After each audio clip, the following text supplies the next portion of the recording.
Vendredi 15 octobre les amis, salut à tous, j'espère que vous êtes en forme ou que vous soyez comme d'habitude. Soyez les bienvenus dans mon petit bureau à la maison pour ce point média, c'est déjà l'épisode 177 sur YouTube. Énormément de choses encore aujourd'hui, c'est devenu un leitmotiv dans cette revue de presse. On découvrira le 11 du Paris Saint-Germain du match de ce soir face au SCO d'Angers. Je vous dis que Zlatan Ibrahimovic est de retour ce week-end et on va parler de ça, le vote de Monsieur Ronaldo en faveur de Karim Benzema pour le prochain Ballon d'Or. Mais on va démarrer avec le gros match également de ce week-end entre le Barça et Valence. Première actualité avec la pression sur cet homme, Ronald Koeman, qui a 3 matchs pour faire la décision. En toile de fond, il y a ça, bien évidemment, la prolongation de contrat de Pedri. Regardez également, je vous avais dit hier que l'ex-président Bartomeu contre-attaquait les attaques du président actuel Laporta et l'ensemble de sa direction pour dire que Bartomeu était le principal coupable des problèmes financiers du Barça. Il a contre-attaqué, entretien exclusif avec la presse catalane. C'est en relais aujourd'hui. On va s'atteler au match qui nous attend ce week-end, ce Barça-Valence, avec donc en toile de fond le contrat prolongé pour Pedri. Il est la nouvelle star du Barça, avec le petit Gavi, bien entendu, on va en parler. 2026 pour celui qu'on appelle désormais la Joya au Barça, avec une clause de 1000 millions d'euros. 1 milliard de clauses. Je vous le rappelle que Karim Benzema a cette clause côté Real Madrid. On nous dit que les négociations se sont bien passées. Le futur du Barça commence avec Pedri. C'est la première pierre angulaire du nouveau schéma du président Laporta. Pour Ansu Fati, on va attendre encore un petit peu. Vous le voyez, on est en patience avec Ansu Fati, à la fois sur la phase contractuelle, mais également sur la phase de retour physique. On va attendre un poil. Il a disputé le match de préparation face à l'équipe catalane de Cornellà. On nous dit dans la presse catalane qu'il n'aurait pas forcément rassuré à 100% Ronald Koeman quant à l'état physique, donc il ne devrait pas être titulaire. Face à Valence, on va patienter encore un poil pour Ansu Fati. Il faut dire que Ronald Koeman a du mal avec son infirmerie depuis le début de la saison. 17 joueurs les amis, 17 joueurs du Barça se sont rendus à l'infirmerie déjà cette saison. C'est beaucoup trop, bien évidemment. Je rappelle également que ni Dembélé ni Kun Agüero n'ont encore disputé la moindre minute cette saison. Peut-être le Kun Agüero aujourd'hui, c'était dans les colonnes de Marca. Ce matin, je vous l'ai dit, Ronald Koeman a donc 3 matchs. C'est lui qui a la clé. Tiene la clave, et vous le voyez, ces 3 matchs, Valence, le Dynamo Kiev en Ligue des Champions et bien entendu le Classico, le Real Madrid, ce sera le 24 novembre prochain. Match très attendu. En marge, la dernière information sur Sterling avec la presse anglaise. Vous le savez, c'est une possible cible pour le Barça. On avait parlé de prêt, je vous avais montré ça. Aujourd'hui, on nous annonce très clairement que Sterling a avancé, qu'il partirait de Manchester City dans un club uniquement où il aurait du temps de jeu pour un new start. Vous le voyez, I will quit City for a start. Je quitterai City pour un nouveau départ. Il veut impérativement du temps de jeu. Est-ce que le Barça lui offrira oui ou non? C'est une affaire à suivre. Dossier Benzema, Ronaldo a voté pour le Français pour le Ballon d'Or. Regardez. C'est à la une de la presse espagnole, on ouvre les pages de Marca. Ronaldo vote pour Benzema, c'est clair et net, l'idole de Karim Benzema. Vous le savez, Ronaldo, c'est une voix qui va compter ça, peut-être dans les prochaines semaines. On est à un petit peu moins d'1 mois et demi du vote décisif, très attendu. C'est vraiment en pleine page, vous le voyez, c'est très certainement le bon moment pour Karim Benzema. Il est à maturité pour aller chercher ce Ballon d'Or. Les propos sont très forts. C'est Ronaldo qui a posté cette photo. Vous la voyez ici. Je voulais avancer également, c'était sur Instagram. Voici le post de Ronaldo sur Instagram, post officiel, où il montre cette photo avec Karim Benzema. C'est le meilleur attaquant aujourd'hui, un niveau brutal et ce pendant 10 ans. C'est un véritable champion au-dessus de tout. Qu'est-ce que vous en pensez? Il nous pose la question. En tout cas, lui, c'est clair et net. Il vote. Ronaldo vote pour Benzema pour le prochain Ballon d'Or. Karim Benzema d'ailleurs, regardez, qui a fait de nouveau un petit clin d'œil à son copain Mbappé pour peut-être porter un autre maillot blanc dans les prochains mois, celui du Real Madrid. En Espagne, on dit qu'il fait un guiño, un appel du pied à Mbappé pour éventuellement se retrouver côté Real. Vous le savez que c'est le grand dossier du mercato. Mbappé va-t-il finir, oui ou non, au Real Madrid? Ça aussi, c'est une affaire à suivre. La bonne nouvelle pour Carlo Ancelotti, c'est que l'infirmerie est en train de se dégonfler. Ça y est, c'est ici, vous le voyez. Les bonnes nouvelles arrivent à la une de Marca avec ses différents profils. Brésil avec du Alaba, du Hazard, du Camavinga ou encore du Militao. Les bonnes nouvelles pour Alaba, vous le voyez, l'Autrichien pourra être là pour le match de Ligue des Champions sur la pelouse du Shakhtar Donetsk. Pour le Brésilien Militao, aujourd'hui même, test pour savoir s'il est ou non opérationnel, mais pour l'instant, c'est sensiblement optimiste. Hazard, doute, celui qui est d'ores et déjà écarté. Encore, c'est Carvajal. Il n'est pas encore là, c'était dans les colonnes de Marca. Et là, je vous ai collé également les colonnes de AS. C'est exactement le même son de cloche. Bonne nouvelle pour Carlo Ancelotti. Du côté de l'Atlético Madrid, il y a aussi des bonnes nouvelles parce qu'on craignait, vous le savez, pour Jiménez, les retours des internationaux sud-américains. Eh bien, Jiménez, là aussi, on est plutôt côté optimiste. Il pourrait peut-être finalement être là. C'est une bonne nouvelle. Ça, pour El Cholo Simeone, on nous montre en marche que l'ami Cholo Simeone, on a l'impression qu'il est là depuis Mathusalem. Il évolue tout le temps. Il travaille, il cherche de nouvelles solutions. Et regardez, notamment, il a fait de cet Atlético aujourd'hui une équipe capable d'aller prendre la possession. Ce n'était pas forcément l'ADN del Cholo Simeone.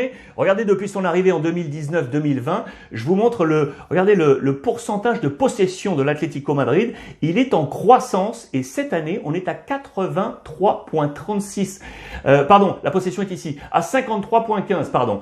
Ça, ce sont le pourcentage de passes réussies. 53,15, c'est la croissance de la possession de l'Atlético. On n'a jamais été aussi haut. L'ADN Atlético est en train de se transformer. Attention, petit bémol pour lui ce week-end parce qu'on s'interroge sur l'une des pièces essentielles de son schéma. C'est Llorente, l'international espagnol. C'est pas sûr qu'il soit là, lui, ce week-end. Il n'est pas forcément en grande forme et on s'interroge du coup sur le match face à Liverpool. Match reporté pour l'Atlético ce week-end, tout comme le Real Madrid. Le prochain match sera Ligue des Champions face à Liverpool. Sera-t-il prêt? Oui ou non? Vous le voyez, c'est l'inconnu côté Atlético Madrid. Hier, je vous ai parlé de lui. Allez jeter un coup d'œil sur la revue de presse d'hier. Je vous ai parlé de Paul Onuachu, Nigeria, Genk, super puissant. Pourquoi l'Atlético veut aller le chercher? C'est tout simplement ici. Et je voulais zoomer ce schéma pour vous montrer quoi? Que sur ce classement des équipes du championnat d'Espagne, sur les centres, le nombre d'occasions qui viennent des flancs sur des centres, eh bien l'Atlético Madrid est assez faible sur cette notion-là. On est 17e de la Liga, vous le voyez sur ce schéma, c'est Cadiz qui est en tête. Pourquoi? Parce qu'on n'a peut-être pas les profils de jeu pour aller chercher les capacités dans la surface de réparation. Eh bien lui, Onuachu, a cette capacité. On nous montre son schéma, là, sa zone d'activité. Elle est principalement axiale pour aller se projeter dans cette zone et profiter de son physique. Peut-être que l'Atlético remonterait ainsi dans ce classement et proposerait à Cholo Simeone une autre formule tactique peut-être dans ces différents schémas. Ultra intéressant. La Liga, on va voir de belles choses là ce week-end. Je vous emmène maintenant en Italie avec cette annonce. Zlatan Ibrahimovic est de retour, les amis. On y va, en Italie. Zlatan de retour, mais juste avant, je vous montre ça. Regardez la une de la presse italienne avec la Gazzetta et Tutto Sport et deux visages très forts aujourd'hui du football italien. Vraiment le football 100% italien avec Chiesa à la Juve et Barella à l'Inter. Vous le savez que ces formations avec Milan se battent pour avoir l'ossature, le squelette de la sélection italienne de Mancini. Et on va s'attarder d'ailleurs là-dessus parce que la Juve avec Allegri se bat pour avoir ses joueurs et se bat pour avoir vraiment une formation italienne. Vous voyez ce petit schéma là? C'est le nombre de joueurs italiens dans le 11 de départ depuis le début de la saison. C'est croissant là, avec 5 lors du dernier match face au Torino. Vous voyez, la Juve veut jouer à l'italienne. Il y a eu un pic. Ici, c'était face à Naples. Je vous ai fait ce zoom. Voici quel était le 11 de départ de l'ami Max Allegri pour ce match face au Napoli. C'était le 11 septembre dernier. Vous le voyez, Pellegrini, Chiellini, Bonucci, Di Ceglio, Bernardeschi, Locatelli, les 6 joueurs côté Juve pour aller prendre ce parfum italien. Je vous l'ai dit, du côté de l'Inter, c'est la même chose, hein, avec donc Barella, qui est, vous le voyez, le futur capitaine. Il a la saveur, la patte du capitaine, l'ami Barella. Il s'inscrit vraiment dans le schéma de l'Inter pour le futur. D'ailleurs, vous le savez qu'on est en négociation de contrat autour de Barella. Je vous ai également zoomé cela pour vous montrer quoi. Aujourd'hui, on est à 2,5 millions d'euros pour Barella. On est parti sur un plan à 25 millions d'euros, sur 5 ans. Le plan est ici détaillé, vous le voyez. 2,5 sur la saison actuelle et la prochaine. On passerait à 6,5 sur les 2 saisons suivantes jusqu'en 2025.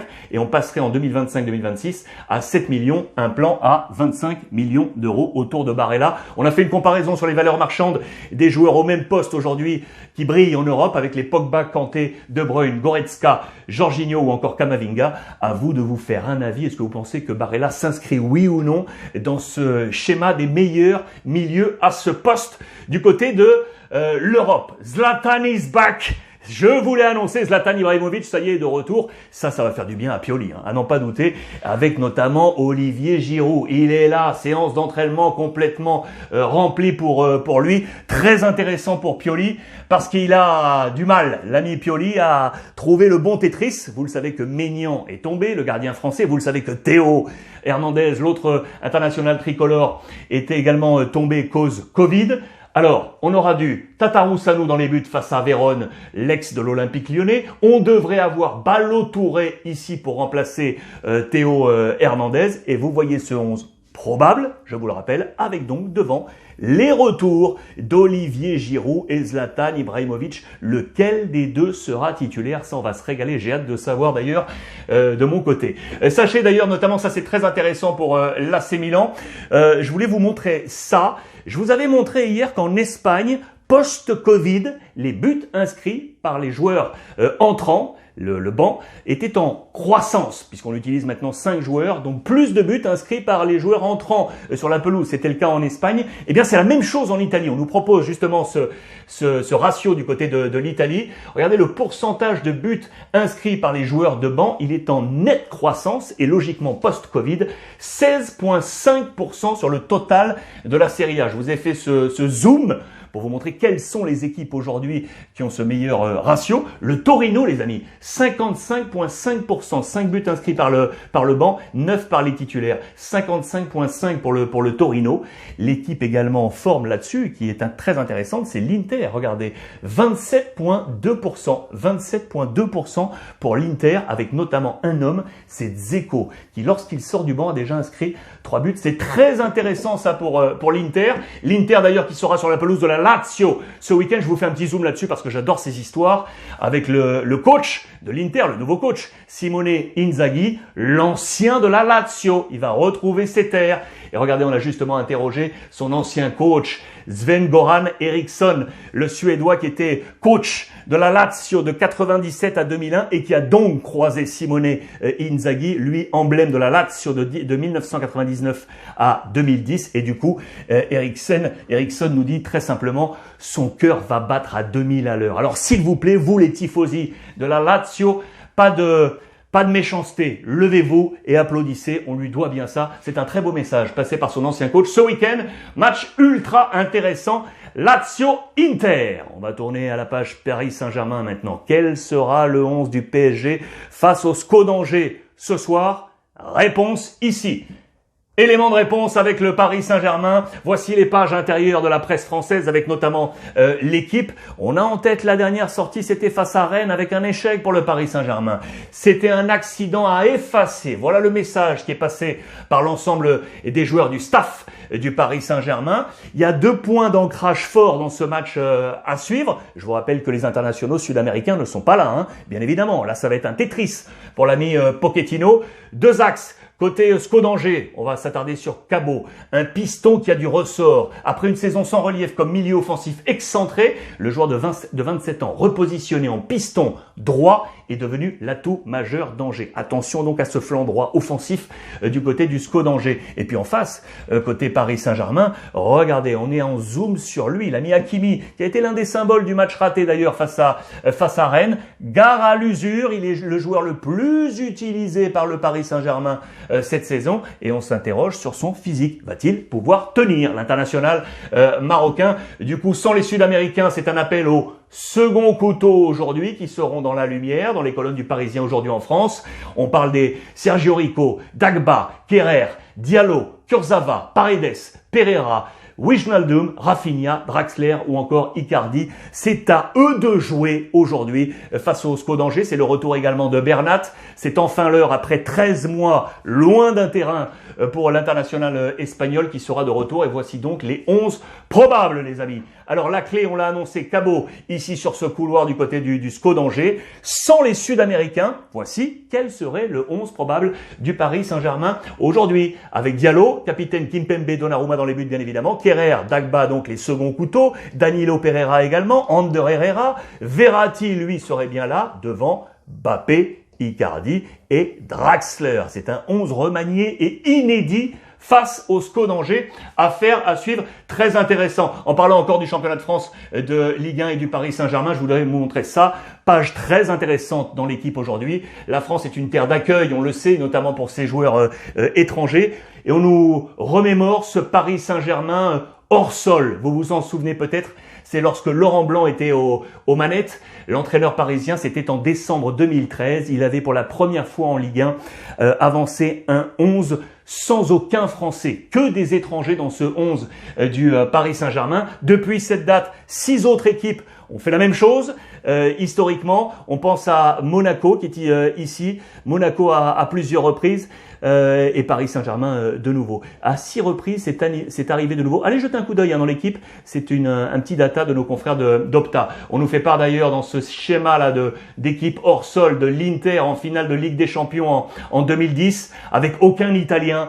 Il y avait du Pandev, du Julio César, du Maicon, du Chivou, du Lucio, du Walter Samuel, Zanetti, Cambiasso, Eto'o, Milito et Sneijder. Et on pense également au groupe des Invincibles d'Arsenal en 2005 où dans l'ensemble du groupe, tout le groupe d'Arsenal, aucun joueur anglais, c'était absolument incroyable, sous les ordres d'Arsène Wenger. Ce Paris Saint-Germain, pour se remémorer, regardez, c'était pour vous le remontrer, Sirigu, Alex, Van der Wiel, Thiago Silva, Maxwell, Thiago Motta, Verratti, Pastore, Ibra, Lucas et Cavani. Aucun joueur français dans ce 11 100% étranger du Paris Saint-Germain avec Laurent Blanc. Pour terminer tranquillement cette revue de presse, les amis, je voulais vous montrer ça parce que c'est joli. Hier, le président de la République, monsieur Emmanuel Macron, était à Poissy, chez Monsieur Carl Olive, maire de Poissy. Les deux ensemble ont revêtu la tenue pour un superbe match à objet caritatif et notamment pensant à tout le personnel soignant durant cette période Covid. C'était un engagement du président de la République. Il a tenu cet engagement. C'était hier.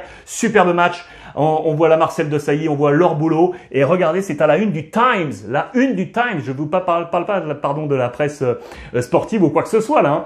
La presse générale, et c'est logique, avec le président de la République en tenue pour souligner cet acte. Très joli. Voilà pour terminer. Puis enfin, une nouvelle fois, on a une pensée aujourd'hui parce que nous sommes le 15 octobre et cela fait un an. Un an sans monsieur Samuel Paty. On y pense et on y pensera encore et encore et encore pour saluer sa mémoire. Les amis, je vais vous souhaiter de passer un bon week-end. On va échanger sur l'ensemble des réseaux sociaux avec le hashtag Ruiz Club et on s'accompagne sur les différentes chaînes. Une grosse pensée à Samuel Paty et profitez des vôtres les amis. Je vous embrasse.